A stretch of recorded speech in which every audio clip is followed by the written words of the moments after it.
Eh, Abajo de la caja torácica y vamos a encontrar los riñones, uno de cada lado por obvias razones, y es muy, muy interesante porque les dan y tiene una forma como si fuera de un frijol, los riñones. Entonces estos riñones tienen múltiples funciones. ¿Cómo empieza esto?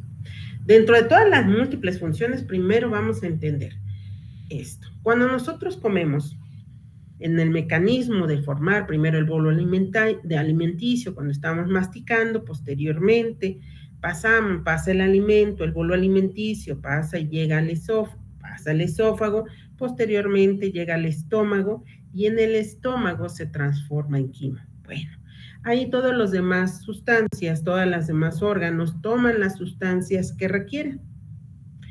Entonces, una vez que hace esto el organismo, por ende, hay sustancias que el organismo no va a absorber o que no va a requerir para realizar las funciones. Entonces, forzosamente, tiene que entrar, que viene en la sangre, un componente muy importante que es la urea. La urea, cuando estos alimentos, sobre todo las proteínas que vienen de las aves, de la carne, algunas verduras, estas se tienen que descomponer para que la urea llegue. Llega y entonces, por medio de la circulación sanguínea, va a ir al aparato circulatorio urinario primero y por ende a transformarlo al riñón, perdónenme ustedes, va hacia dónde, hacia la orina, la producción de la orina y se elimina. Así muy sencillamente les puedo a ustedes decir dónde entra la urea, porque la urea es uno de los mecanismos de detección de falla renal. Entonces, cuando nosotros tenemos esto, vean ustedes los riñones, entonces, cuando hace todo este funcionamiento la urea, bueno, entonces filtran alrededor de todos los elementos, los filtran por menos del uréter y viene a la vejiga y de la vejiga es hacia la uretra, obviamente la forma en que es salgada. Bien, esa es una de las tantas cosas que tiene que hacer el riñón, porque el riñón también tiene que producir una sustancia que se llama eritropoyetina. Obviamente, esta se produce en los adultos en el riñón y esta va directamente a la médula ósea. ¿Para qué? Para que cree los eritrocitos. Esa es una de las funciones que tienen que tener los riñones. Por eso vamos a ver cuántos daños tienen los riñones, pero se necesita tener el conocimiento de estas cosas que hace el riñón. Por lo tanto, el riñón tiene que eliminar todos los desechos y todo lo que no requerimos. Recordemos una parte muy importante. Nosotros somos ligeramente alcalinos, ¿ok? Entonces, tiene que mantener ese equilibrio el organismo. Y ese equilibrio lo tiene que hacer también con otro componente que se forma en la sangre, que es la creatinina. La creatinina también es un componente muy importante porque ayuda al funcionamiento de los riñones y a eliminar también las proteínas. Entonces, por esto es que los riñones deben de mantenerse lo más saludables posibles para que mantenga un equilibrio. Este equilibrio tenemos ciertos componentes que deben de funcionar en nuestro organismo. ¿Qué componentes tenemos? Bueno, pues tenemos el sodio, el potasio, el calcio. Recordemos todos estos componentes, todos estos tienen ciertas funciones en los órganos, en el organismo como tal. Entonces no puede funcionar el corazón, por ejemplo, si no tiene potasio. Entonces, si no tiene sodio, o los huesos no van a tener la suficiente fuerza o resistencia si no tiene calcio, si no tiene fósforo. Entonces, todo esto tiene que hacer una función importante. Por lo tanto, ¿qué hace? Produce la hormona, que es la eritropoyetina, Y esta eritropoyetina te va a ayudar también a otros factores. El riñón debe de mantener, uno, controlar la presión. Por eso todos los pacientes que son hipertensos, que lo vamos a ver como una enfermedad crónico-degenerativa, muchas veces al tener problemas con la presión, pudieran y desarrollarían en algún momento de su vida una falla renal. Pudieran.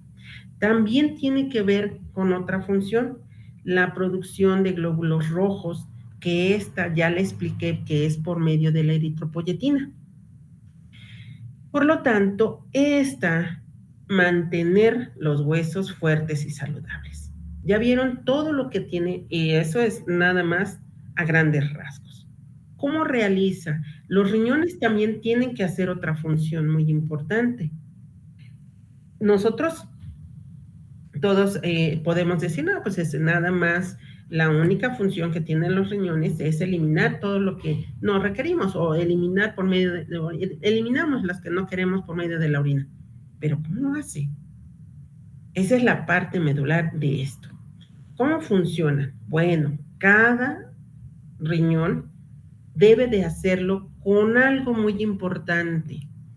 A veces decimos, los riñones tienen nefronas, el hígado tiene hepatocitos, el cerebro tiene neuronas. Pues este tiene también, los riñones tienen un componente que le va a ayudar al funcionamiento, que se llama nefrona. Cada nefrona, como la vemos aquí, está constituido por un filtro llamado glomérulo y un túbulo, que es el encargado de pasar las sustancias. Entonces, las nefronas tienen diferentes funciones. Una de ellas, o dos mecanismos muy importantes, que son el glomérulo filtra la sangre y el túbulo devuelve las sustancias necesarias a la sangre y, sobre todo, elimina los desechos. ¿Por qué? Porque los riñones, aparte de producir por medio de la eritropoyetina, los eritrocitos, esta necesita también un tiempo de vida. El promedio de vida de un eritrocito es de 120 días. Entonces, al producirlo, se van a producir una cantidad importante de eritrocitos y se van a eliminar una cantidad, pero también necesita tener el glomérulo una función importante. Independiente de, tiene que filtrar la sangre. ¿A qué me refiero? Me refiero principalmente a que va a sacar las sustancias que ya no requerimos de la sangre, porque la sangre tiene un pH importante. Nosotros, les decía hace un ratito, tenemos un pH. El pH de nosotros es alcalino. La sangre también es alcalina. Tiene un pH aproximado de 7.35 a 7.45. Entonces, esa también se va a ir acidificando. ¿Por qué? Porque va perdiendo su vida. Por lo tanto, se devuelven las sustancias sanguíneas que se requieren a la circulación, que todavía tienen el tiempo promedio, por eso mantiene un equilibrio, porque debe de decir, este eritrocito todavía sigue viviendo o este eritrocito ya no funciona, y entonces los eliminamos por medio de la orina. Esta filtración la hace el glomérulo. ¿Cómo es el glomérulo? Bueno, el glomérulo es esta partecita bien chiquitita que nosotros estamos viendo aquí en esta fotografía, que hace que a medida que la sangre fluye a cada nefrona, ingresa en una agrupación que estamos aquí, en una agrupación de diminutos vasos sanguíneos, que estos diminutos vasos sanguíneos son en sus paredes pequeñitas, permiten que las pequeñas moléculas de desecho, en su mayoría agua, pasen el túbulo, que viene siendo esto, y entonces eliminen, y algunas de ellas vuelvan al retornar hacia la sangre. Por eso permanecen en un vaso sanguíneo para poder tener esta funcionabilidad. Cada glomérulo tiene esa función.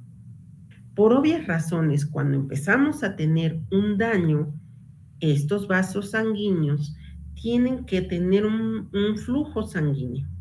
Este flujo sanguíneo está al lado del túbulo. Vean ustedes, aquí están los vasos sanguíneos, aquí está la arteria, aquí está la vena, y entonces se filtran y se mueven a lo largo del túbulo. Y entonces el vaso sanguíneo reabsorbe el 99% de agua y junto con todos los minerales y nutrientes que el cuerpo necesita, nos manda a nuestro organismo. Entonces, todo esto hace, el túbulo ayuda a eliminar la acidez que ya tiene la sangre. Entonces, ahí es donde el líquido restante pasa por la orina y lo eliminamos. Por eso, una de las cuestiones importantes que nosotros debemos de tomar en cuenta en esto es la ingesta de agua. Porque si no tomamos la suficiente cantidad de agua, los riñones también tienen un problema muy serio. Y estos daños últimamente se han estado viendo, ¿sí? En varios medicamentos que se dan supuestamente para bajar de peso. Y entonces, ¿qué hacen? Obviamente aumentan la función intestinal, pero también aumentan la pérdida de líquidos para los riñones. Y por lo tanto, los riñones van a poder tener, si no ingieren la suficiente cantidad de agua, pues obviamente estos van a tener un daño. Por eso es muy importante. No es ni el exceso de agua, porque eso también es muy importante. Se debe de tomar en cuenta que la cantidad de agua que nosotros debemos de tomar en promedio es de acuerdo al kilogramos de peso que nosotros tengamos para poder tomar la cantidad necesaria de agua. Por eso ya en algunos casos ya no se dice, forzosamente tienes que tomar 2 litros de agua. No, se tiene que tomar de acuerdo a las necesidades de tu organismo.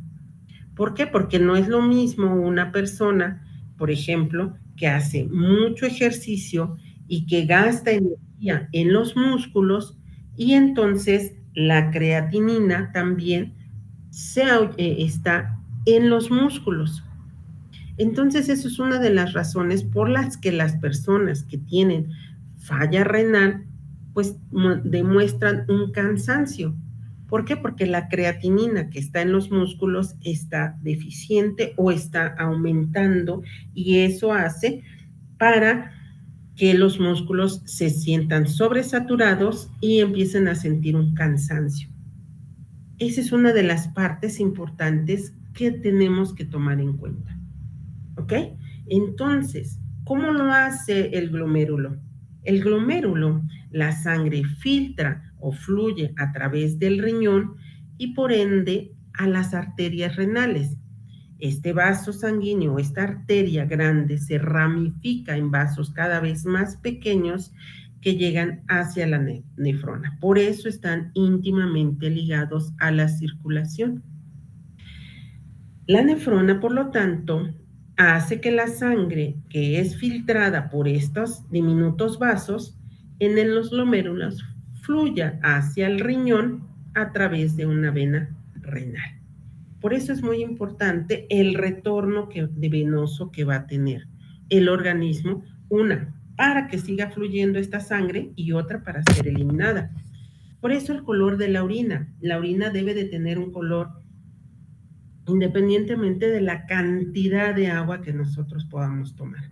Si nosotros somos personas que tomamos en exceso agua, pues obviamente el agua va a pasar por las células y va a salir como si nada.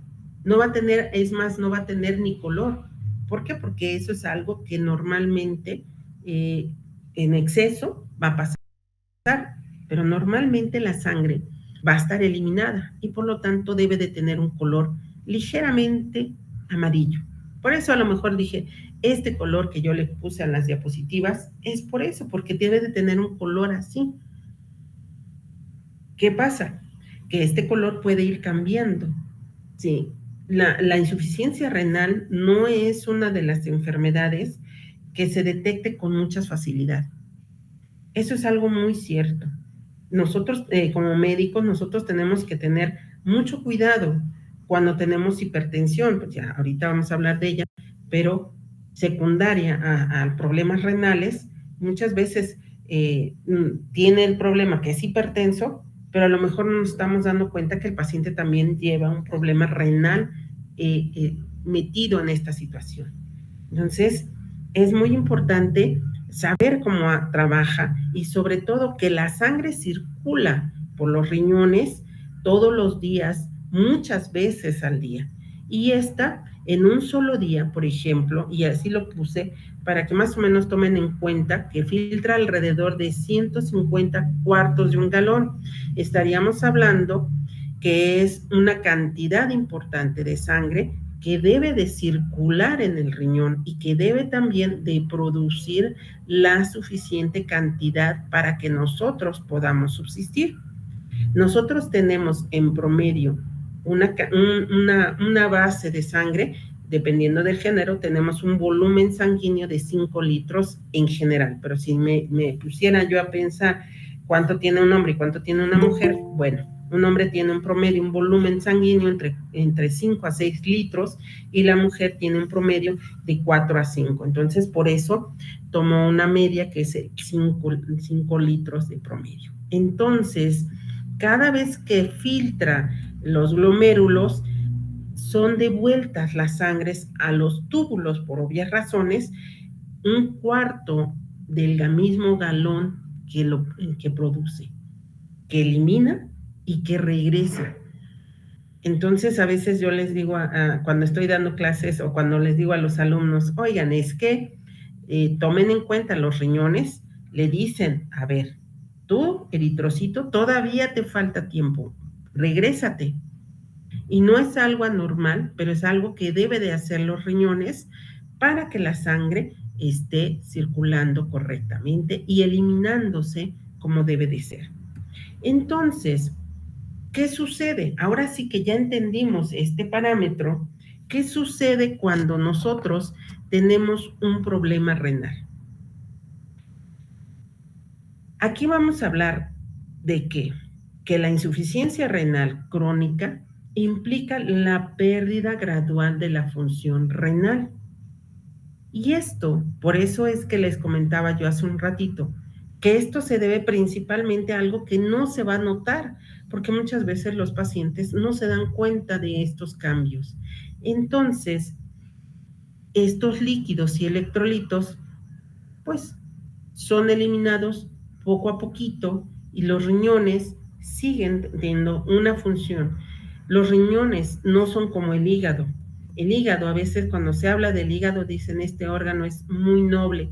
¿Por qué? Porque por más que le hagamos tantas cosas, él sigue trabajando y se sigue regenerando. Los riñones no. Los riñones, una vez dañados, si los podemos hacer o echar a andar, válgame la expresión, cuando hay por ejemplo, en casos de un accidente en donde hay un fallo renal y se les pone, a veces se les hace hasta una diálisis para que puedan los riñones y obviamente las sustancias tóxicas que ya no se están eliminando, ya no las eliminamos, por lo tanto, se hace a veces una hemodiálisis para tratar de que trabajen esos riñones y a veces tenemos la suerte de que esta insuficiencia renal agudizada pudiera empezar a funcionar y hacer una insuficiencia aguda y posteriormente la función pudiera haberse recuperado. Pero eso es en casos específicos, en casos especiales. Una vez dañado el riñón no se recupera como quisiéramos. Entonces, por eso les digo, son pocos los síntomas que nosotros podemos identificar.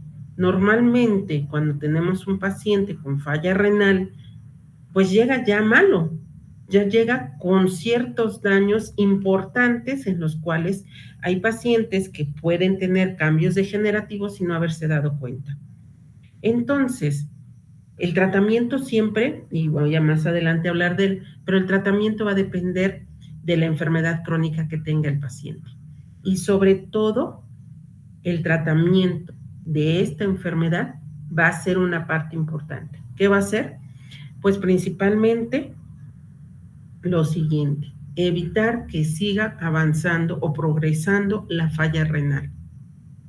¿Por qué? Porque el pronóstico de vida de estos pacientes pues no es a largo plazo, es un problema que van a tener a corto plazo. Entonces, sobre todo por los daños.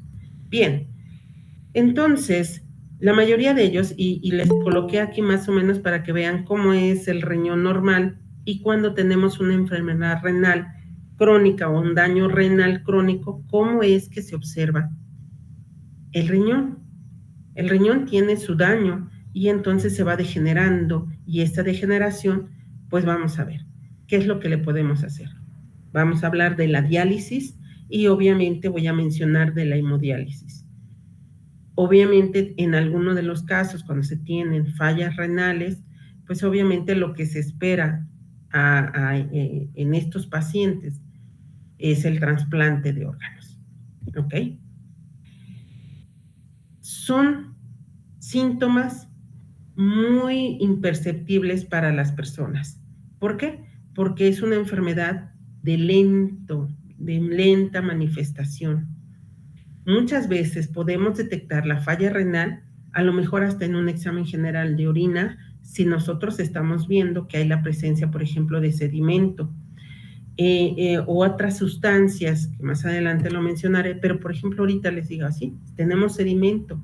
Normalmente el sedimento lo vemos en infecciones de vías urinarias. Y clásico, esto es algo que es muy importante. La mayoría de las infecciones de vías urinarias en todos nosotros pasa desapercibida. ¿Cuándo te das cuenta que tienes una infección de vías urinarias? Cuando tienes alguna sintomatología. Entonces, ¿qué sucede? Pues que a lo mejor tienes poliuria, vas muchas veces al baño, o tienes nicturia, y eso es a lo mejor el síntoma que pasa desapercibido, pero tienes una infección de vías urinarias. Entonces, esto hace que sea tan complicado para nosotros identificar el daño renal que se tiene. Otro de los problemas que también se han observado es el abuso de medicamentos, y estos abusos de medicamentos también te llevan a fallas renales. Bueno, entonces puede tardar varios meses o años si no se dan cuenta. La mayoría de las personas cuando tienen una infección de vías urinarias y tienen sintomatologías cuando acuden al médico o cuando empiezan con fiebre de inicio súbito. ¿Por qué? Porque la fiebre de inicio súbito, pues es que pues yo no tengo tos, no tengo gripa, no tengo nada. ¿Qué pasó acá? Es lo primero que nosotros como médicos empezamos a sospechar cuando tenemos fiebre de inicio súbito y son fiebres de más de 38 grados. Y entonces ya estamos pensando que la infección que pudiera, y ahorita si ustedes se acuerdan, tenemos los riñones, el uréter, la vejiga y la uretra. Entonces, ¿qué sucede? Que la infección de vías urinarias, la infección que se tiene en la vejiga, sube por el uréter y también infectó ya a los riñones. Por lo tanto, eso es una de las cuestiones que muchas veces se da uno cuenta que tiene una infección de vías urinarias. Esa es una de las causales principales de un problema renal. ¿Qué sintomatología tiene la mayoría? Bueno, pues la mayoría tiene pues náuseas, vómitos, cuando el daño renal ya es muy marcado. Pérdida del apetito, pues esa pérdida de apetito van a tener astenia, dinamia. ¿Por qué? Porque les duele el cuerpo. ¿Por qué? Porque la creatinina que está en los músculos, por obvias razones, van a tener debilidad, se van a sentir sumamente cansados. Ese cansancio les va a ocasionar una fatiga importante que les va a ocasionar a ellos siempre entonces va a tener problemas con mucho sueño. ¿Y por qué se van a sentir con mucho sueño? ¿Por qué? Esto es muy sencillo. Si ustedes, hace un ratito empezamos a hablarse de la eritropoyetina que produce los glóbulos rojos, resulta que, ¿qué pasó aquí? Que ya no tenemos la suficiente cantidad de producción de glóbulos rojos y entonces el organismo se va a sentir cansado.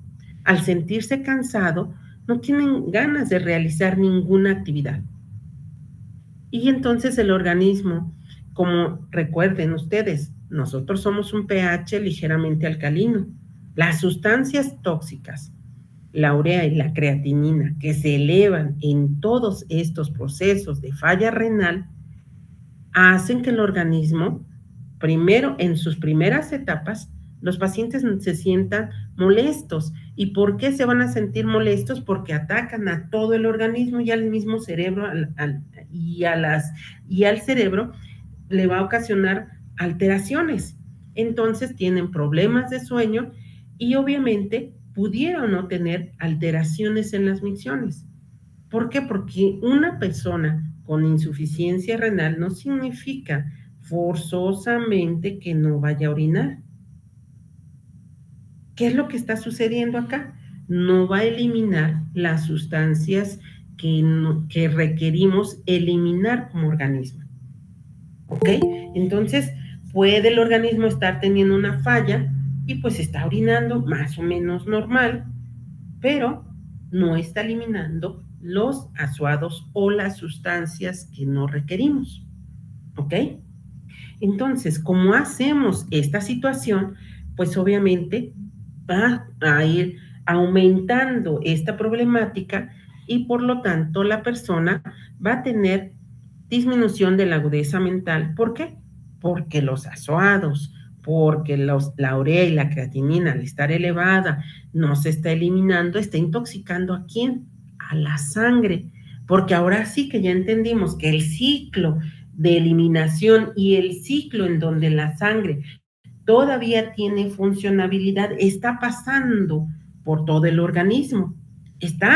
Es como cuando queremos meter, válgame la expresión, al metro todas las personas que queremos.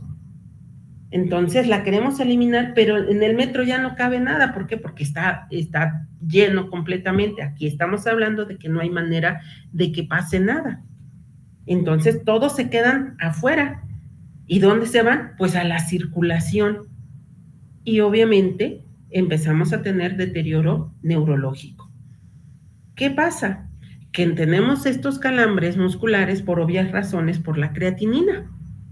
Entonces vamos a tener también un edema importante. El edema importante en los miembros inferiores es un signo importante porque independientemente de que pueda estar orinando la persona, está reteniendo líquidos. ¿Cuáles líquidos? Todas las sustancias que no requiere el organismo. Entonces tenemos edema en los miembros inferiores. Es más complicado y esto cuando tenemos un problema cardíaco y un problema renal, cuando se nos juntan los dos, que aquí a lo mejor me metí en otra cosa, pero cuando tenemos los dos problemas, muchas veces el edema no es principalmente en las extremidades inferiores, es en el abdomen. O cuando ese edema, muchas veces han llegado los pacientes con un edema impresionante en las extremidades inferiores que ya viene ascendiendo y que a veces hasta viene hasta arriba de las rodillas o ya lo tienen en el abdomen.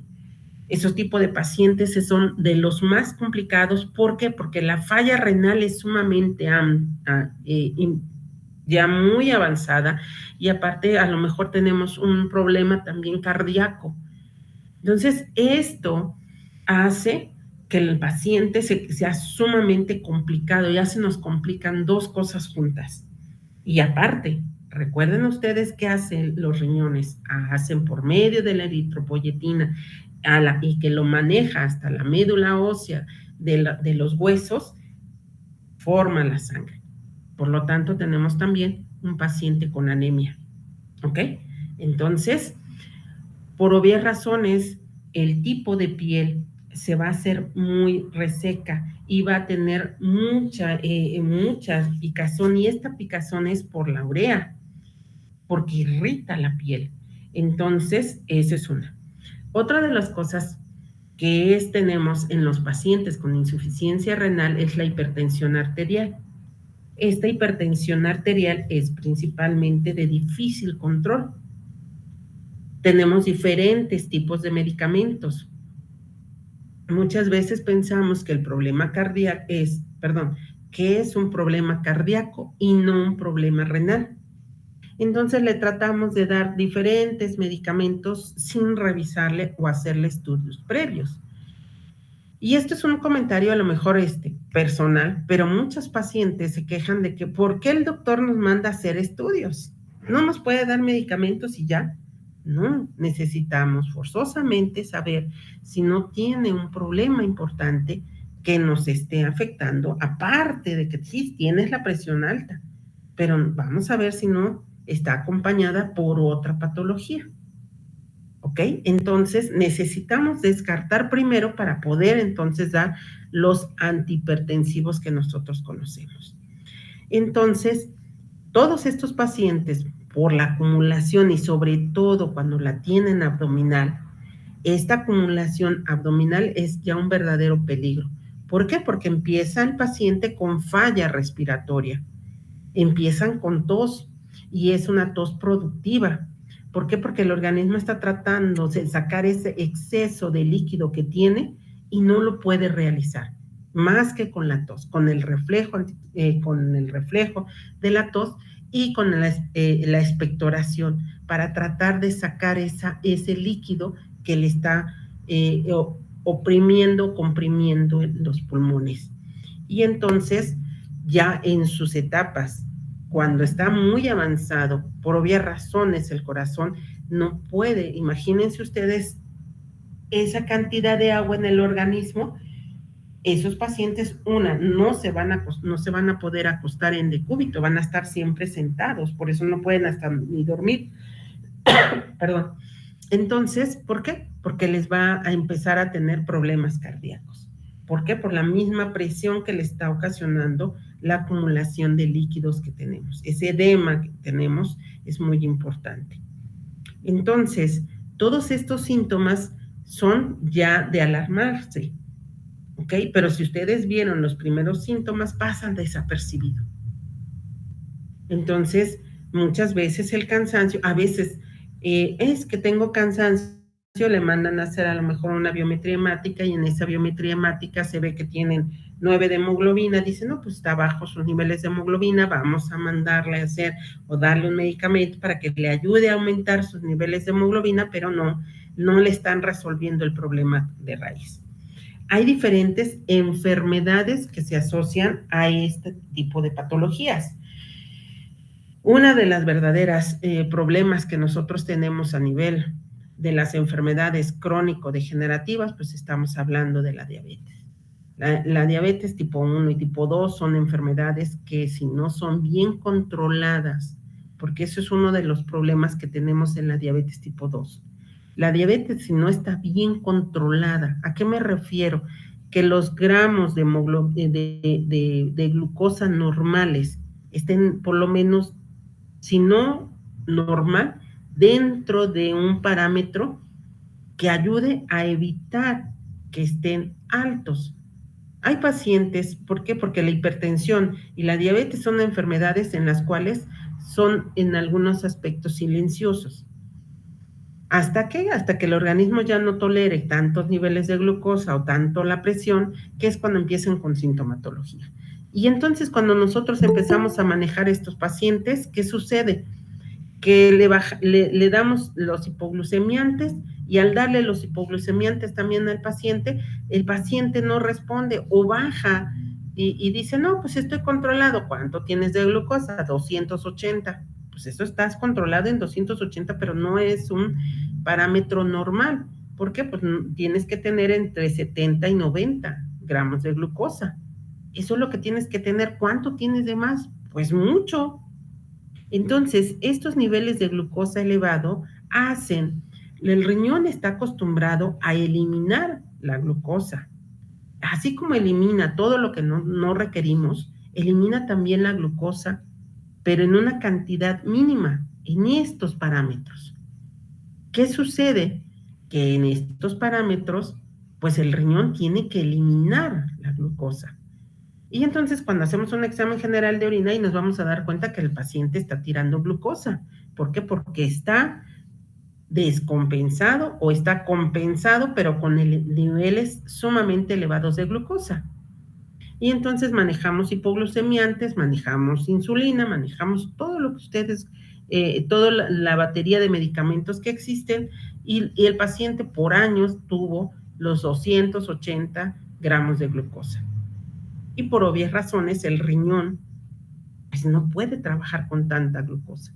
Y entonces tenemos la gran mayoría, si no es que no vamos a hablar nunca del un 100%, pero sí la gran mayoría de pacientes diabéticos descontrolados, descontrolados, válgame la expresión, porque están controlados en 280, pero no controlados como debería de ser. Bueno, estos pacientes descontrolados, pues bueno, van a tener muy probablemente daño renal.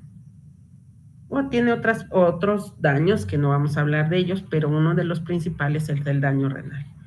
Entonces, eso es una de las cuestiones. Otros son los pacientes diabéticos tipo 1, en los cuales, pues por obvias razones, son insulinodependientes y que si no se tienen los rangos, ahí va la glucosa o la insulina en sus rangos normales, bueno, pues los riñones tarde o temprano también podrían tener una falla renal. Otra es la presión arterial. Por obvias razones, el riñón también tiene que producir la sangre y tiene que mantener un equilibrio. Pero si el equilibrio lo tenemos anormal, también uno de los ejes importantes es hablar de las suprarrenales, que el eje renina-angiotensina-aldosterona es el que mantiene la presión normal. Por eso, cuando hablemos de tratamiento, forzosamente necesitamos medicamentos que tengan angiotensina 1, angiotensina 2 para ayudar a regular la presión, ¿ok? Enfermedades como ya directamente que afectan el glomérulo, entonces la glomerulonefritis. Entonces ese daño importante en el glomérulo, pues va a tener muchos problemas. Otro es problemas obviamente con la neurona, que tengan problemas con daños a nivel de nefritis intersticial, que sea directamente con la nefrona. Otra de las enfermedades que están asociadas al daño renal, pues obviamente es la enfermedad renal poliquística. Obviamente tenemos la poliquística en muchos aspectos, ya sea por formar exceso de calcio, que esa es una de las cuestiones que vienen principalmente de las paratiroides. Las paratiroides, que son las encargadas de una de las cuestiones que a lo mejor creo que no he mencionado, es que el calcio, nosotros tenemos un calcio circulante y un calcio óseo, que esos son dos aspectos importantes totalmente diferentes. Entonces, el calcio circulante lo tiene que hacer las paratiroides. Entonces, cuando tenemos una alteración o un mal funcionamiento de las paratiroides, entonces hacen depósitos de calcio y se pegan en los riñones. Entonces, ahí tenemos una enfermedad poliquística, que son depósitos de calcio y que hacen que el riñón pierda su funcionabilidad y es un riñón en forma de piedra, que ese es uno de los principales daños que van a tener estas personas. Obviamente, aquellas personas que tengan enfermedades renales hereditarias y una de las enfermedades también que se han visto que han aumentado, pues es la degeneración renal, que muchas veces no se encuentra cuál es la causa específica de que el riñón, en lugar de tener un tamaño normal, se vaya degenerando y se vaya haciendo cada vez más pequeño y entonces se está acabando. Y ya no hay ninguna función renal porque el riñón, en lugar de tener el tamaño normal, pues se va haciendo cada vez más pequeñito. Esa es una de las cuestiones importantes. Otra, obstrucción prolongada de vías urinarias. Esto es principalmente por alguna producción de litos que tienen, sobre todo cuando es un mal funcionamiento renal y hacen piedras en los riñones. Y entonces estos daños renales, por obvias razones, afortunadamente ya hay muchos procesos, inclusive en el uréter se le coloca una especie de sonda para que las piedras puedan estar descendiendo con mayor facilidad y no obstruyan y no tengan daño.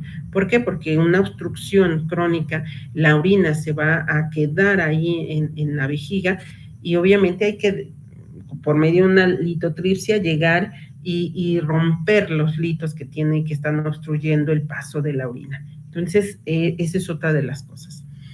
Y otro, que es el reflujo vesículo ureteral, que es cuando la orina se regresa en su funcionabilidad, en lugar de salirse, se regresa a la circulación. Entonces, esto va a ocasionar un daño, porque en lugar de que ya sabemos que la sangre ya no está funcionando porque ya se volvió ácida, se regresa, bueno, pues entonces ese regresar para los uréteros, para el glomérulo, va a ocasionar un daño. Y eso es una de las cuestiones importantes. Otra, que es la que ya les había medio comentado hace un ratito, infección renal recurrente. Las infecciones renales, como les había comentado en su momento, son de las más comunes. En algunas literaturas dicen que el 80% de la población tiene infecciones de vías urinarias asintomáticas, que solamente el 20% es el que tiene alguna sintomatología. Y entonces van a acudir al médico. Y de ese 20%, solamente el 5 al 10%, cuanto mucho, van a tener entonces una pielonefritis, que es una infección ya en el riñón, que empiezan con fiebres, y las fiebres son de más de 38 grados centígrados y de inicio súbito. Entonces, esa es una de las principales causas. Y una también que hemos empezado a notar últimamente es el tipo de agua. El agua que tiene mayor densidad y mayor presencia de metales pesados, esto hace que también los riñones se vayan dañando. Hay comunidades que ya se han visto que tienen problemas porque manejan metales, plomo, metales pesados en el agua, y en pozos se han estudiado que no se debería de estar consumiendo esa agua, y sin embargo las personas, pues por obvias razones, ¿qué hacen? Pues estar tomando esa agua. ¿Por qué? Porque no hay la manera de poder decir, bueno, pues tengo que ir a tomar agua, o voy a ir a tener que ir a comprar una pipa de agua en otro lado si aquí tengo un pozo. Y muchos de los daños que se están observando ahorita, también es en los niños, porque la insuficiencia renal no es exclusivamente por todas estas enfermedades, ¿ok? Es también por el consumo de agua y que venga el agua contaminada y que no tenga los estudios o los requerimientos necesarios para saber qué metales es el que tiene. Y esos metales pues ocasionan el daño renal. Entonces, y se le da el agua a los niños, entonces por obvias razones los niños empiezan con daños renales. Entonces, otros factores de riesgo que nosotros estamos viendo, pues ya hablamos de la diabetes, de presión arterial, enfermedades cardíacas que ya estuvieran ahí, y también en el hábito del fumar. Y otro de los factores es la obesidad. Esa obesidad también causa daños renales. ¿Por qué? Porque obviamente son personas que no acostumbran a ingerir la suficiente cantidad de agua, o consumen. En la obesidad siempre se acostumbra a las personas que tienen o consumen mayor cantidad de refrescos. Entonces, refrescos de cualquier forma, Entonces, obviamente, si consumen una gran cantidad de refrescos, pues obviamente vamos a tener diabetes, vamos a tener presión arterial alta. Y si aunado a esto le metemos que es el hábito de fumar, pues bueno, ya tendremos más problemas. Normalmente las personas que tienen sobrepeso son personas que acostumbran a no consumir agua, normalmente refresco. En algunos casos, cuando el exceso de consumo de refrescos, bueno, le condiciona y sobre todo es más relacionado la litiasis renal con consumo en exceso de refrescos en los hombres, más que en las mujeres. Bien, ¿qué otros factores tenemos de riesgo? En algunas comunidades se han estudiado donde las personas tienen más, sobre todo de raza negra, al indígena americano o asiático americano, son más comunes. Pero también tenemos antecedentes renales en familia, en casos más complicados, cuando tienen una estructura anormal renal, entonces que pueden tener doble uréter o tienen alguna alteración en su estructura normal del riñón, entonces esto. Otro de los casos es la edad avanzada, sobre todo la edad avanzada cuando ingieren mayor cantidad de medicamentos.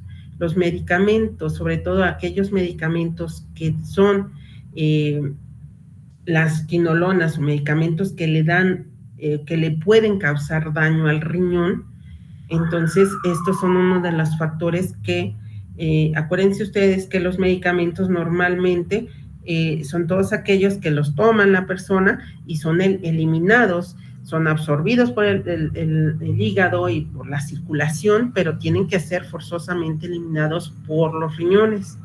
Entonces, hay medicamentos que al ser eliminados por los riñones les van a causar muchos problemas. Entonces, es una de las situaciones que también debemos de tomar en cuenta. ¿Cuáles son las principales complicaciones? Bueno, no sé si voy muy rápido, pero si tienen alguna duda, pregunta algo antes de que hable de las complicaciones. Hasta el momento todo bien, doctora. Gracias. Ok, si no tienen ninguna, entonces continuamos. Bueno, alguna de las complicaciones vamos a hablar, y esto ya, a lo mejor hasta ustedes, de acuerdo a todo lo que ya hablamos, van a entender que efectivamente esa es la razón. La primera, pues obviamente es la anemia. Si entendemos que entonces hay un daño renal, la eritropoyetina, que es una hormona que se genera para producirse en el riñón y va a la médula ósea y crea los eritrocitos, pues por obvias razones el paciente va a tener anemia, que eso es una de las principales problemáticas que siempre se van a ver en todo paciente renal. Primero, la anemia. Otra, pues obviamente la insuficiencia o la enfermedad cardíaca. ¿Por qué? Porque los riñones, al no generar todas las proteínas o eliminar todas las proteínas y entonces mantener el equilibrio del sodio, del potasio, del fósforo y del calcio, que eso es en los huesos, ¿ok? Pero el sodio y el potasio, que tiene que ver con el corazón, y al no mantener ese equilibrio, el corazón también se va a dañar. Entonces, por eso la hipertensión o la hipertensión es sumamente de difícil control y entonces vamos a tener una falla cardíaca. Y esta falla cardíaca, pues obviamente va a tener muchas consecuencias.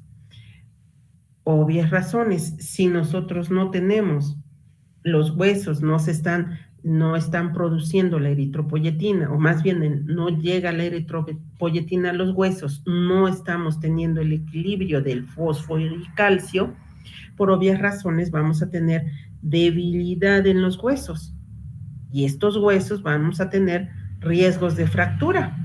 Y esto es hasta cierto punto lógico, porque no hay ese equilibrio para mantenerlo. Otra, bueno, a lo mejor digan, bueno, hasta a lo mejor es lo mínimo, pero una de las complicaciones, pues es obviamente disminución del deseo sexual, disfunción eréctil o reducción de la fertilidad. Pero en estos casos, bueno, cuando es una persona joven, pues se da cuenta de estas situaciones. Otra de las complicaciones que nosotros vamos a tener es que vamos a tener mayor índice de procesos infecciosos. Si en la médula ósea se producen eritrocitos o en la médula ósea se producen los glóbulos rojos, los glóbulos blancos y las plaquetas, que son los componentes también de la sangre, por obvias razones la persona tiene mayor riesgo a padecer infecciones de cualquier tipo, porque la defensa, los que son los leucocitos o la serie blanca, que son la encargada de nuestra defensa de nuestro organismo, pues no se está produciendo adecuadamente, está totalmente disminuida y esa es una de las razones importantes que vamos a tener. El corazón va a tener que crecerse, entonces va a poderse infectar por la misma inflamación que tiene y acumulación de sangre. Vamos a tener fallas cardíacas, el paciente va a empezar a tener incapacidad a la deambulación y independientemente del cansancio que ya tiene, ¿no? Si ya la creatinina ya está está elevándose, entonces vamos a tener problemas con el corazón. Entonces, este corazón se va a infectar principalmente en una de sus capas, ¿sí?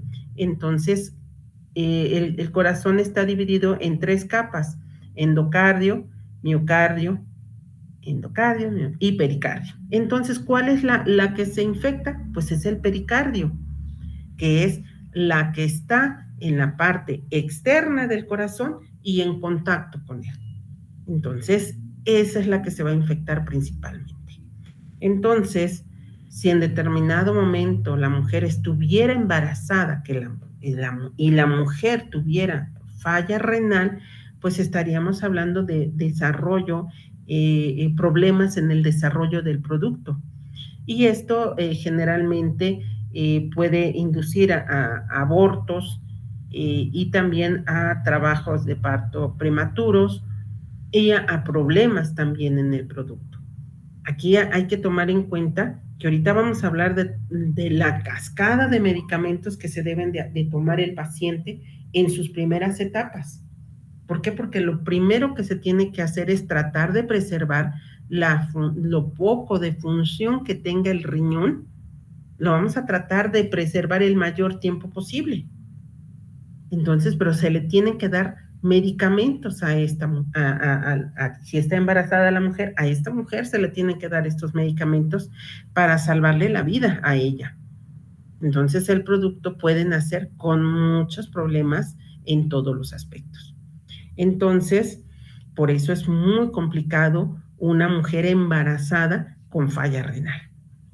Y otra es cuando la falla renal es irreversible. Entonces, ya va a requerir otro tipo de tratamientos para que pueda sobrevivir la persona. Y otra de las complicaciones es muy importante. No hay manera, si ya lo habíamos visto y entre los síntomas, pues dentro de las complicaciones, pues es la retención de líquidos. Y entonces esto hace que el pulmón sufra porque va a tener edema pulmonar. Y esto es una de las complicaciones más severas.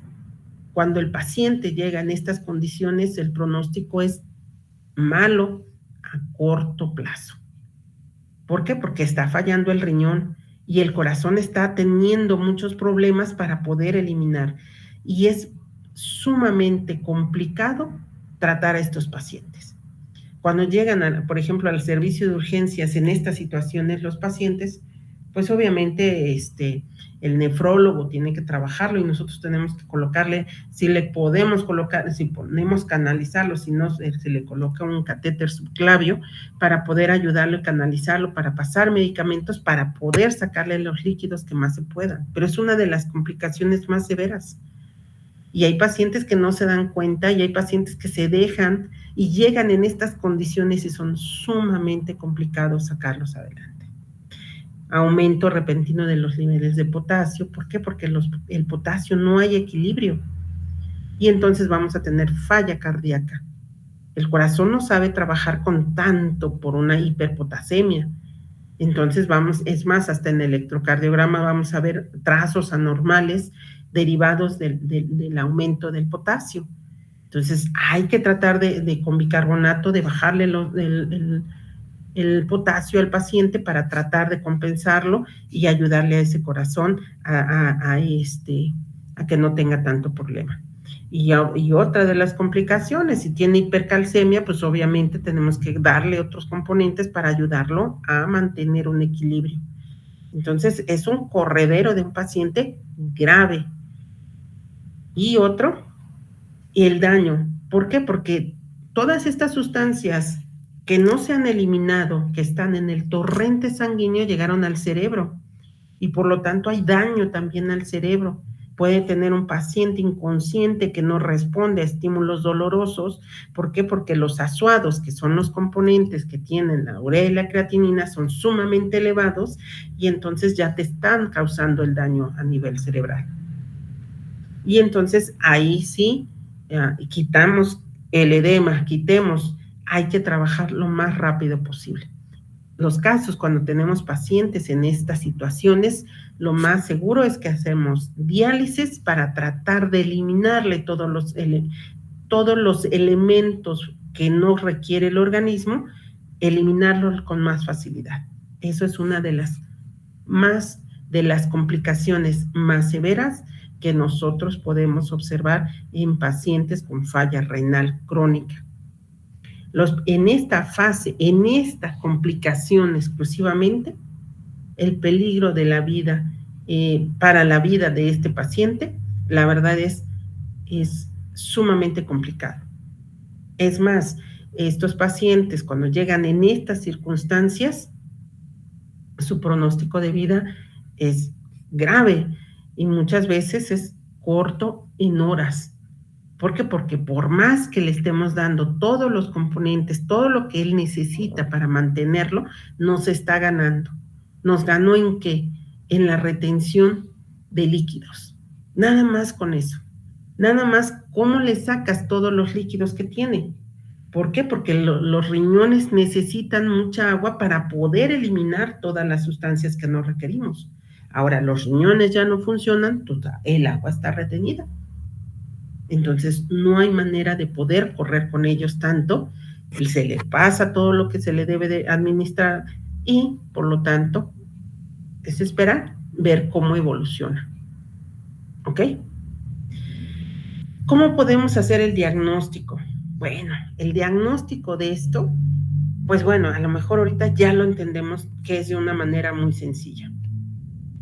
Primero, vamos a ver si tiene la función renal, que tenemos que hacer una anamnesia, un interrogatorio de todos los pacientes para saber qué es lo que está sucediendo, cuál es la situación por la que vienen a una consulta.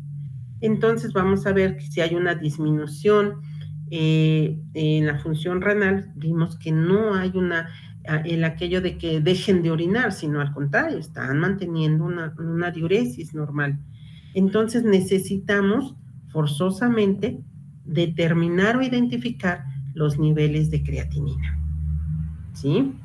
Vamos a ver cómo está la sangre, cómo se encuentra y determinar el potasio. Entonces, ¿qué le vamos a mandar a hacer estudios? Bueno, pues vamos a hacer varios, pero bueno, vamos a ver los niveles de calcio, de calcitriol en la sangre, vamos a encontrarlos disminuidos, las concentraciones de fosfatos y de hormonas paratiroides se van a encontrar elevadas. ¿Por qué? Porque recuerden ustedes que ya les había mencionado que las paratiroides son encargadas de regular o mandar el calcio necesario en el organismo y las concentraciones de hemoglobina. Ya que nosotros tenemos todos estos parámetros que estamos pensando cómo está el paciente, bueno, una vez que necesitamos hacerlo. ¿Qué vamos a hacer? Bueno, primero, vamos a hacer estudios de laboratorio y gabinete. Primero, análisis de sangre y orina. ¿Por qué vamos a mandar un examen general de orina? Pues no es para determinar si tiene una infección de vías urinarias. Vamos a ver si en el examen general de orina tenemos, vamos a ver su densidad. Esa densidad que viene es lo primero que vamos a determinar, la densidad. ¿Cómo está su densidad? Vamos a ver si en determinado momento tenemos presencia a lo mejor de bilirrubinas. Y eso nada más es para ver. Y otra, si tenemos el uribilinógeno. ¿Para qué? Porque este nos va a determinar el daño que está teniendo el riñón y sobre todo la presencia de sedimento urinario. Eso es lo que vamos a encontrar o buscar en un examen general de orina. Si nosotros hacemos ¿qué otro estudio? Vamos a ver, tenemos que mandar a hacer una biometría hemática. En la biometría hemática vamos a ver cuánto es la cantidad de eritrocitos que tiene la persona. Después de los eritrocitos vamos a ver los gramos de hemoglobina que tiene y posteriormente vamos a ver los gramos de hematocrito que tiene. ¿Nos vamos a dedicar nada más exclusivamente a la serie roja? Pues sí, porque esa es la más importante. Si en determinado momento nosotros viéramos que los leucocitos estuvieran altos, bueno, estamos también hablando de un proceso infeccioso, que el paciente está séptico. ¿Ok? Bueno, ya descubrimos que tu paciente está séptico y que tiene anemia. ¿Ok? Ya lo tenemos. Ahora, ¿qué vamos a hacer? Vamos a mandarle a hacer una química sanguínea. La química sanguínea nos va a determinar cómo están los niveles de glucosa del paciente. Acuérdense que hay una respuesta metabólica al trauma. Cuando tenemos los niveles de leucocitos altos, lo más seguro es que vamos a encontrar los niveles de glucosa elevados. ¿Por qué? Porque hay algo que está sucediendo acá. ¿Qué vamos a buscarle en estos? Pues obviamente vamos a buscar la urea y la creatinina. Los valores de la urea y la creatinina van a estar por arriba de lo normal y estamos hablando entonces que tenemos un fallo renal. Como ya tenemos un fallo renal, ahí nos están diciendo. Tenemos que mandar a hacer también otro estudio. Tenemos que mandar a hacer la determinación de colesterol y triglicéridos, por obvias razones, porque el mecanismo del colesterol y triglicéridos también se pueden elevar en estas circunstancias. Entonces vamos a corroborarlos con estos y por obvias razones. Ya tenemos un diagnóstico, ya vimos que tiene una falla renal, ya está reteniendo líquidos, vamos a mandar los electrolitos, vamos a determinar cómo está el sodio, el potasio, el fósforo, el calcio, si están descompensados, por obvias razones, en toda esta circunstancia, en todos estos estudios que acabo de mandar a hacer de aquí, de análisis de sangre y de orina, ya puedo determinar cuál es el daño renal que tiene el paciente y si es una urgencia internarlo. ¿Por qué? Porque si estamos con los leucos elevados, estás hablando de que está infectado. Y está infectado, ¿por qué? Porque sus niveles de hemoglobina están bajos, no hay una defensa adecuada. No se están produciendo la cantidad de eritrocitos y por lo tanto la serie blanca está anormal. Y por lo tanto tenemos un proceso infeccioso acá. ¿Y qué vamos a hacer? Pues obviamente internar al paciente. Y vamos a revisarlo. Y eso nada más son los estudios. No estamos hablando de la exploración física. La exploración física, bueno, pues ¿qué vamos a hacer? Tomarle la presión arterial, saber cuántos milímetros de mercurio tiene el paciente, cuánto está elevada su presión, si el paciente está insuficiente, está con datos de dificultad respiratoria, bueno, pues entonces ya tenemos otros datos. Bueno, ya tenemos los laboratorios, ya hicimos todo eso. Vamos a mandarle, ya que esté estable el paciente, o está estable el paciente, ya vimos que los niveles de urea y creatinina están elevados, que tenemos problemas, falla renal, bueno, necesitamos identificar por medio de un ultrasonido o una resonancia magnética, una tomografía, también se pueden sacar para saber el daño o el tamaño también de los riñones, porque como les comenté, muchos jóvenes tienen cambios degenerativos del riñón, se van degenerando los riñones y eso es una de las patologías que últimamente se ha notado en los jóvenes. Entonces se van degenerando los riñones y empiezan con fallas renales súbitas. Entonces, eso es una de las. En ocasiones hay que hacer una biopsia y estas biopsias son principalmente indicadas cuando tenemos una sospecha de que sí tiene a lo mejor una falla renal, pero la falla renal es secundaria, a lo mejor un cáncer. Entonces, por eso es que estaría indicada una biopsia y también para saber el grado de nefronas, el daño de nefronas que pudiera tener. Entonces, muchas veces no llegamos a la biopsia. Solamente en casos muy específicos que la misma sintomatología y los mismos estudios tan descompensados que pudiéramos tener, indicaríamos entonces la biopsia. Pero ya una vez que tengas los estudios de un ultrasonido, de una tomografía, una resonancia, lo que ustedes quieran mandar, pero si ya tenemos los estudios y análisis de laboratorio, pues ya con eso ya tenemos el diagnóstico de la insuficiencia renal. ¿Qué hacemos? Bueno, pues ya les expliqué todo y antes de esto. Bueno, los análisis de sangre, pues ya les dijimos. Tenemos que determinar la urea y la creatinina siempre en todos estos estudios. El análisis de orina, pues obviamente ya les dije cómo era. Me lo salté antes de tiempo, pero pues era más compatible, yo creo, que platicarlos en ese momento que irles poco a poquito. Entonces tenemos que hacer todos estos estudios. Las pruebas de imágenes, pues obviamente para saber si tenemos alguna degeneración. Las biopsias en casos de problemas renales muy importantes, solamente en casos específicos. Bueno, ¿alguna duda, pregunta hasta el momento? Todo bien, doctora. Todo bien. Bueno, muchas gracias. Entonces, ¿qué vamos a hacer? Pues vámonos al tratamiento. Por obvias razones, todos estos tipos de tratamientos son multidisciplinarios. ¿Qué quiero decir? Que no es nada más el tratamiento que yo lo puedo hacer y eso es todo. Yo ya hice la identificación, yo ya sé qué es lo que tiene el paciente, por obvias razones necesitamos saber cuáles son los procesos. Primero, tenemos que ver cuál es el daño tan importante que tienen los riñones. Ese daño que tienen los riñones son de vital importancia para saber cómo lo voy a manejar. ¿A qué me refiero esto? Pues me refiero principalmente a esto. Primero, si el daño renal es un daño que yo lo puedo controlar en sus primeras etapas con tratamiento de medicamentos, ¿qué es lo que le voy a dar? Bueno, primero vamos a ver qué hipertensión arterial tiene, cuántos milímetros de mercurio tiene tu paciente. Bueno, vamos a ver. Tu presión arterial la vamos a controlar por obvias razones, no la vamos a dar ni beta bloqueadores, ni calcio antagonistas, ni mucho menos. Tenemos que darle forzosamente medicamentos que son antagonistas del receptor de la angiotensina 2 y enzimas convertidoras de la angiotensina.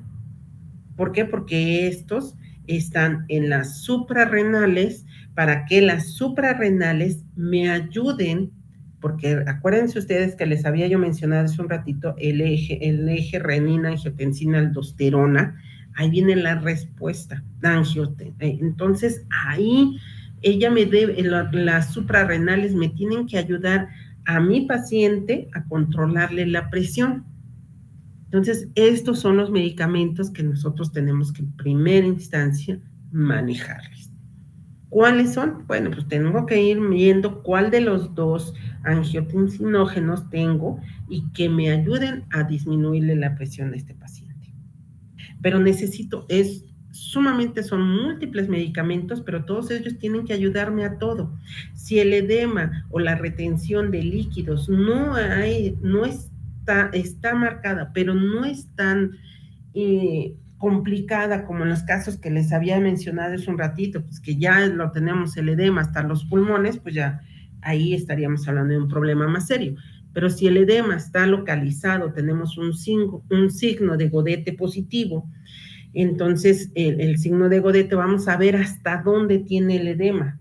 Ya que lo tienen en las piernas, en los tobillos, más arriba de los tobillos, y el signo de Godet a ver hasta dónde se le quita, bueno, entonces vamos a empezar a darle diuréticos. Entonces, estos diuréticos me van a ayudar a que la persona por obvias razones, como se dice, como su nombre dice, diuréticos, van a empezar a ir a miccionar mucho más. Mande usted. Mande usted. ¿Quién me quiere preguntar algo? Porque por ahí tengo algo. Mande usted.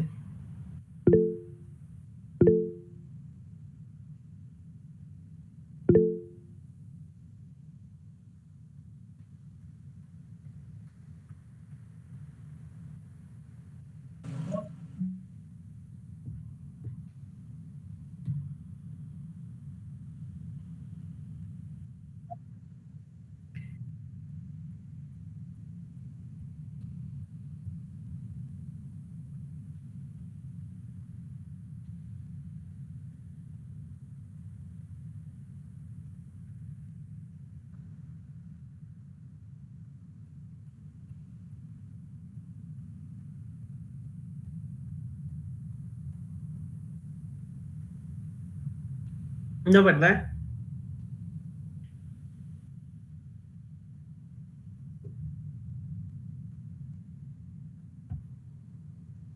Muchas gracias. Muchas gracias. Entonces, se le vamos a dar diuréticos y una vez que, ¿para qué? Para que la persona vaya a miccionar o eliminar el agua que está reteniendo. Otros, por obvias razones, estos pacientes van a tener problemas de anemia, pues vamos a tenerles que dar suplementos sobre todo de la hormona de la eritropoyetina. Hay medicamentos que ya vienen con ese nombre, que es la eritropoyetina, para tratar de aumentar el hierro o la parte roja de la sangre, que son los glóbulos rojos, entonces estos los tenemos que aumentar. Y por lo tanto, ¿qué va a pasar cuando hagamos esto? Pues unas cosas importantes que va a tener es que el paciente pues va a empezar a dejar de perder ese cansancio que tiene el paciente. Y como ese paciente va a dejar de tener ese cansancio, la fatiga y la debilidad, que son asociadas totalmente a la anemia. Entonces, hay que darle los suplementos de hierro para ayudarle a compensar también. Le podemos dar eritropoyetina y también le tenemos que dar hierro. Y una vez que damos esto, también le damos medicamentos para el colesterol. Como les decía hace un ratito, estos aumentan principalmente los niveles de colesterol. Entonces vamos a darle un medicamento, por ejemplo, como la esteatina, que ayuda a nivelar o bajar los niveles de colesterol para el paciente. Entonces, ¿por qué? Porque esto vamos a evitar riesgos o enfermedades cardíacas. ¿Cuál es una de las principales? Pues bueno, una de las principales causas de infartos, lo sabemos nosotros, que son el incremento del colesterol. Entonces, primero es el triglicéridos y posteriormente el colesterol. Entonces, estos, por obvias razones, como están en la circulación sanguínea, van a formar placas en el corazón o en alguna arteria que van obstruyendo la luz de la arteria y se va haciendo cada vez más pequeña. Por lo tanto, esto generaría en algunos pacientes infartos. Tanto en pacientes que no tienen insuficiencia renal, pueden tener infartos derivados del incremento del colesterol y triglicéridos. Bueno, y otro, pues por obvias razones, si no tenemos la suficiente cantidad de calcio en los huesos, pues van a ver, y como ya expliqué, se van haciendo cada vez más frágiles. Por obvias razones, estos pacientes van a tener fracturas, entonces necesitamos darle calcio con vitamina D para ayudarlos a evitar y reducir la debilidad de los huesos. Y entonces así evitaríamos, por obvias razones, las fracturas. Una de las cosas básicas que nosotros, y que al principio les había yo comentado, les decía yo a ustedes, vean, la urea es la encargada en el momento en que nosotros comemos proteínas, ya sea de animal o de aves, de algunas aves o algunas verduras, al momento de descomponerse, la urea viene, las degrada y se las lleva a la circulación sanguínea para que el organismo la elimine por medio de la orina. Entonces, si eso es lo que tiene que hacer la urea, ya no se está trabajando a estos pacientes por esta situación. Necesitamos evitar las proteínas. ¿Para qué? Para que minimicemos la cantidad de desechos presentes en la sangre. ¿Por qué? Porque la sangre, si tiene una gran cantidad de desechos que debe de eliminar, esto va a causarle el daño al organismo. Entonces, esto vamos a hacer posible o va a ser necesario el cambio de alimentación. Eso siempre se debe de hacer en todo paciente. El paciente debe de entender el daño que tiene a nivel renal y debe de comprender que por qué no puedes comer esto o por qué aunque sea no puedes. Por ejemplo, hay pacientes que dicen, no, pues nada más me echo un refresquito, pues no pasa nada. Pues sí pasa. O pues no pasa nada si me voy a una carne asada, no pasa nada, sí pasa. Lo vemos hasta en los pacientes diabéticos. Los pacientes diabéticos, no ingieras bebidas o no ingieras refrescos, por favor, porque aumentan tus niveles de glucosa. ¿Qué tanto es tantito? De veras, los pacientes luego nos dicen así. ¿Qué tanto es tantito? Pues no pasa nada, pues estamos en una reunión, no pasa nada. Pero si tú ya estás viendo al paciente que era diabético, era una persona que tenía sobrepeso y ahorita lo estás viendo todo delgado, con cambios hasta en la coloración de su piel, dices ya no tiene la piel ya no tiene esa forma natural o ese color natural. Entonces, pues estamos hablando de un problema, pero está bien la persona, ¿no? Bueno, vamos a ver. Una vez que tenemos todos estos procesos, por obvias razones, aunque desgraciadamente la falla renal siga siendo progresiva, necesita entrar entonces a otras fases. ¿Qué tendríamos que hacer? Aunque siga con todos estos medicamentos, porque estos no se le van a quitar, este proceso no se le va a quitar por una razón, no se le va a quitar, ¿por qué? Porque si nosotros le quitamos estos medicamentos, pues va a aumentar la presión, va a tener problemas con el calcio, va a tener problemas, entonces no se le pueden quitar, independientemente de que yo le indique que ya, o yo no, que el nefrólogo le indique que ya necesita una diálisis. ¿Qué es una diálisis? Bueno, pues esta diálisis es el tratamiento ya en una etapa final del riñón. Primero se hace, aquí hay muchas controversias y yo creo que los compañeros médicos que están con nosotros y que le agradecemos su presencia, pues muchos van a decirme, pues unos hacen diálisis y otros se saltan a la hemodiálisis directamente. Y nosotros sabemos perfectamente que si son pacientes de alguna seguridad social, pues lo primero que le van a colocar es la diálisis. Y que si se van a una parte particular, pues empieza la hemodiálisis. Entonces, muchas veces es el actuar del nefrólogo. Es también ver cómo están las condiciones del riñón. Si la urea y la creatinina están hasta el tope, válgame la expresión, pues obviamente muchas veces no entramos con diálisis. Entra directamente a una hemodiálisis. Entonces, primero es la diálisis en algunos casos, cuando el riñón todavía está funcionando, pero no está eliminando la urea y la creatinina, está quedándose y está reteniendo mayor cantidad de líquidos, entonces nos vamos a la diálisis. Eliminamos. ¿Cómo se hace una diálisis? Bueno, pues es colocar un catéter a nivel peritoneo en el abdomen, se coloca este catéter, que es un tubo delgado, que se inserta, y tenemos una solución que va a tener una solución que hace un mecanismo como la ósmosis, es el paso de un soluto de mayor concentración a uno de menor, absorbe las sustancias que no requiere el organismo, las absorbe, se introduce en el abdomen el líquido para la diálisis, se introduce y entonces se deja ahí un par de horas y posteriormente se abre y se debe de sacar la cantidad de agua que introdujimos. Entonces, ¿por qué? Porque esta es muy importante, que la misma cantidad que saques, la misma cantidad que debe de salir. Si sale más, pues estamos felices porque absorbió lo suficiente cantidad de líquidos que estaban alrededor, entonces nos ayuda.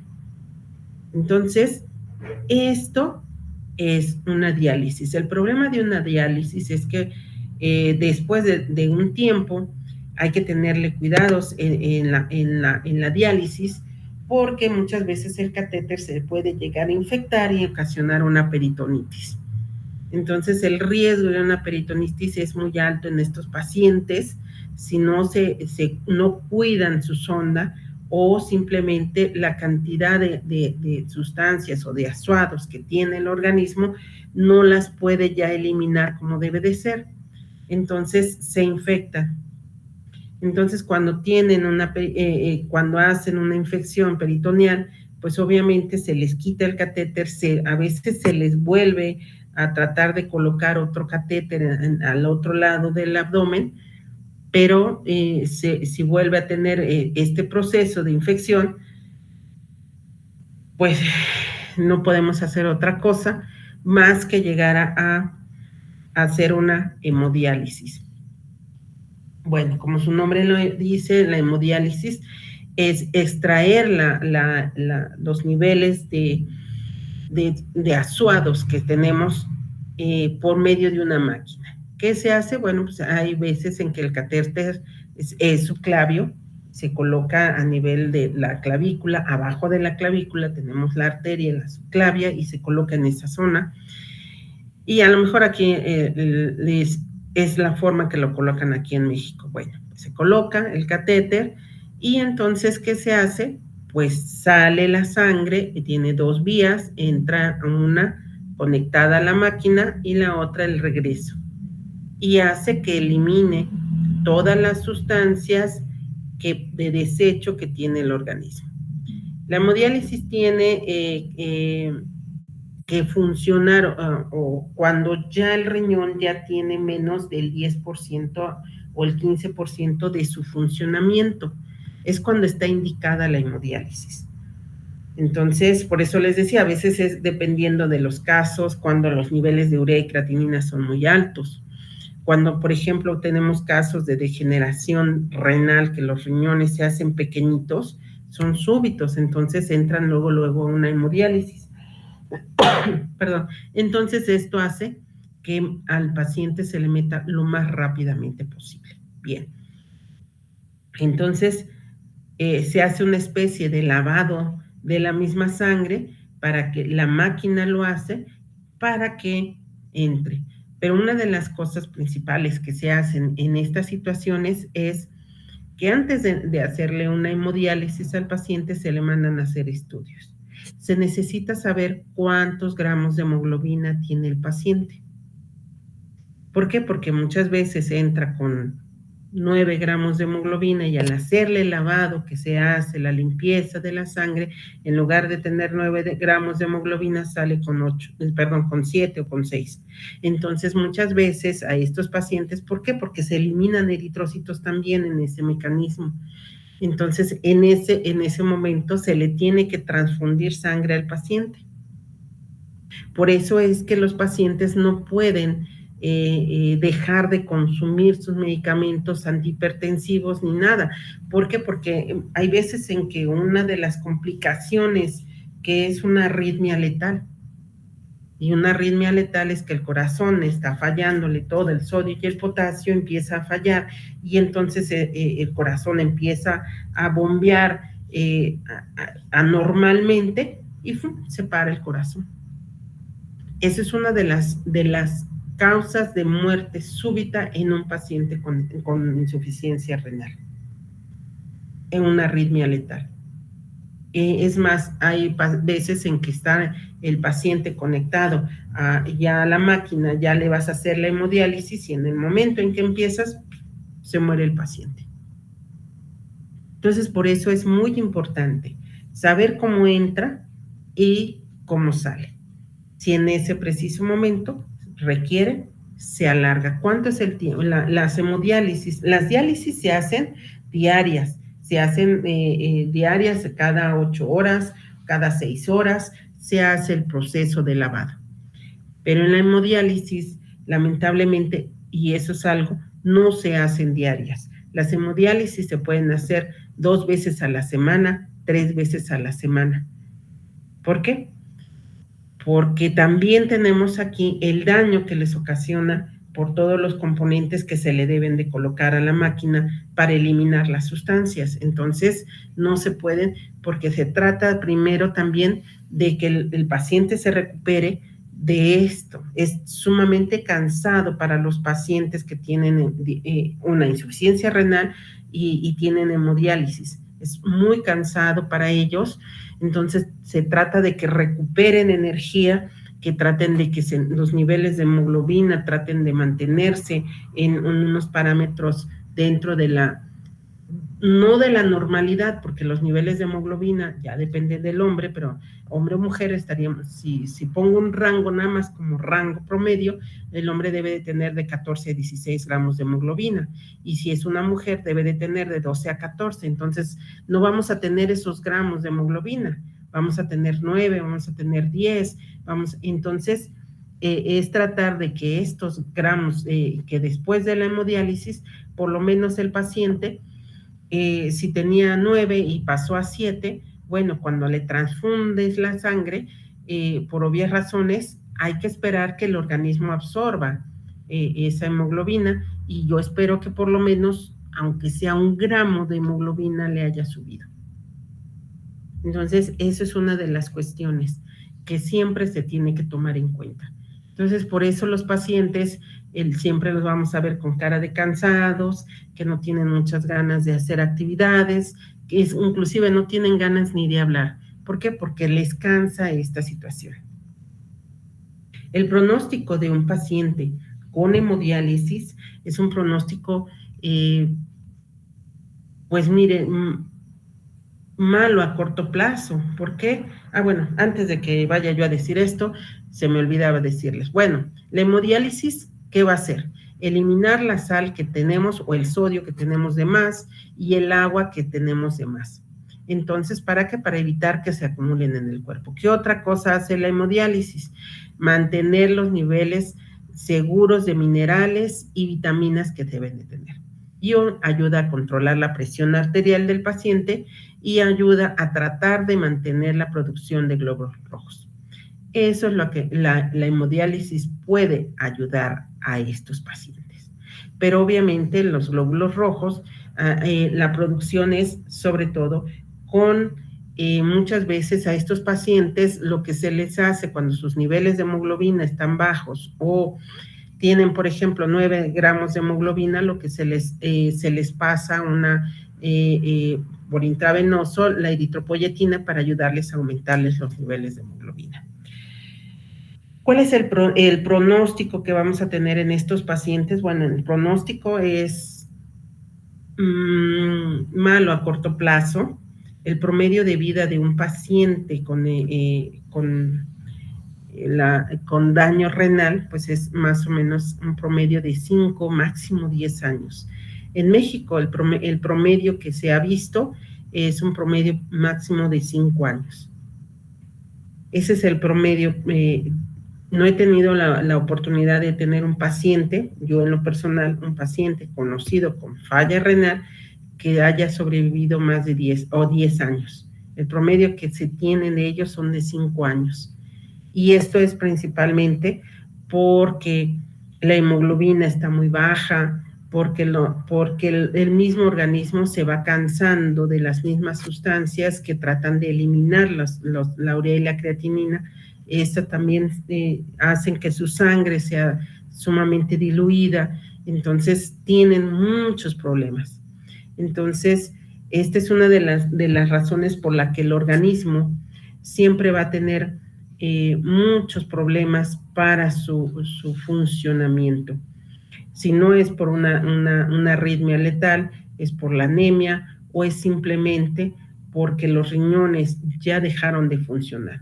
¿Cuál es el tratamiento después de una hemodiálisis y una diálisis? Por obvias razones es el trasplante renal. Y va a depender de la edad. Si tenemos una persona de edad avanzada, bueno, pues ahí casi siempre los trasplantes renales se tratan de dar en personas que sean jóvenes. Aquí tenemos que hablar de la histocompatibilidad, que sean histocompatibles para poder ser receptores de un riñón. Aquí la mayoría de un trasplante renal se hace entre la misma familia. Se busca que los familiares que están puedan donarle un riñón al familiar. Entonces, esta es una de las cuestiones que se buscan, sobre todo cuando son personas muy jóvenes. Entonces, sabemos perfectamente que la lista para trasplantes renales, pues es muy larga. Entonces, muchas veces tenemos una situación muy complicada, porque es esta. La donación de órganos muchas veces es muy baja. Entonces, la cantidad de personas que están esperando un órgano, pues por obvias razones es muy amplia y los donadores son muy pocos. Por eso se busca que los donadores sean principalmente entre la misma familia. Hay casos muy significativos. Yo tuve la oportunidad de tener un paciente muy joven, tenía en ese entonces 21 años, en donde hizo una insuficiencia renal súbita. Entonces, en esa insuficiencia renal súbita, su urea y creatinina estaban a más de muy altas, no voy a decir un número porque si no me vaya yo a equivocar, pero está sumamente alta. De lo normal estaban más del triple, de verdad tenía muy alta. Y por obvias razones empezó con hemodiálisis, muy joven, recién casado, tenía un bebé de menos de, bueno, no recién casado, pero estaba con un bebé de 8 meses. Estaba muy joven. Y entre los familiares tenía antecedentes muy importantes. Primero era el hijo más pequeño de una familia de hermanos, de más de 8 hermanos, era el más pequeño, pero al ser el más pequeño también tenía una situación muy complicada, hijo de padres con ya problemas tanto de diabéticos, hipertensos y aparte con un problema de alcoholismo muy importante en los papás. Entonces, y aparte nació siendo el más chico, pero ya una mamá añosa de más de 40 años de edad. Entonces, eso probablemente sea lo que se pudiera explicar por qué el cambio degenerativo de los riñones. Se buscaron, no tenía donadores porque los hermanos son más grandes que él en edades y aparte también eran pues alcohólicos. Entonces, pues se buscaron los donadores por otro lado y aquí algo que pues la verdad es que es para mí muy bonito contarlo porque su cuñada era compatible y su cuñada le donó el riñón y él ahorita ya tiene ya varios años disfrutando de la vida porque el trasplante fue un verdadero éxito. Ella se lo donó y y vive, inclusive tiene 3 hijos, joven, ya hombre. Y la parte más significativa en este caso, pues que después de esto sucedió aproximadamente hace 7, 8 años. Y digan, ay, pues tanto. Sí, pero la situación es que a veces dicen, bueno, ¿por qué sucede? Ahorita ella que le donó un riñón, ella tiene un glioblastoma, un tumor benigno en el cerebro, y y pues lamentablemente ya nada más está esperando el momento para que ella fallezca, porque no hay nada que hacerle para ese tumor. Entonces, son el otro lado de la moneda que muchas veces no sabemos, que ella dio la oportunidad de él poder vivir, y sin embargo ahorita ella está en una situación muy complicada. Bueno, pues ustedes tienen, por ahí tengo una duda que por ahí me estaban haciendo y que creo que el micrófono no les funcionó.